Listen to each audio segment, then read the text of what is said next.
With its five-star hotels, casino and a vibrant financial centre, Singapore's glitzy skyline is the envy of many.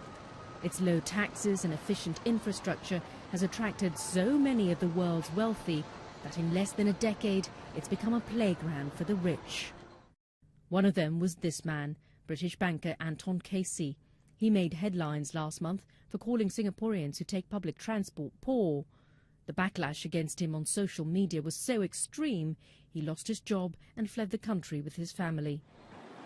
The life he led was very different to the one experienced by Singaporeans who live here. Here's a part of Singapore that most people don't see.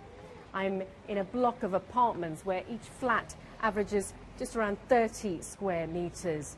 The families who live here pay rent to the government depending on how much they can afford. They are Singaporeans struggling on the margins of one of Asia's wealthiest countries. Nurhaida binti Jantan is 29. She lives here with her 6 children. They get by on groceries donated by charities, and the government subsidises the children's education and their rent. But her tiny flat has 1 bedroom and she can't afford a dining table. Medicine to treat her daughter's asthma is also out of her reach. She hasn't been able to buy it for months. I don't think I'll be able to afford any medication bills. In this house, no one can afford to fall sick at all. Yeah, because our financial is too tight. People having to sleep rough is not something you see regularly in Singapore. But according to one member of parliament who's been trying to raise awareness around the issue, the number of Singaporeans struggling on the margins is higher than most people think. Poverty exists in Singapore.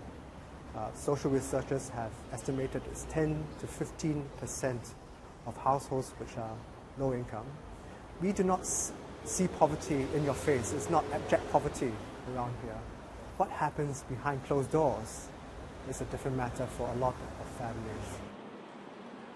The contrast outside those closed doors couldn't be more different.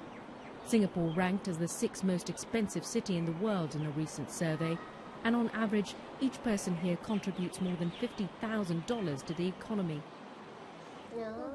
But for Nurhaida and her family, the benefits aren't trickling down just yet.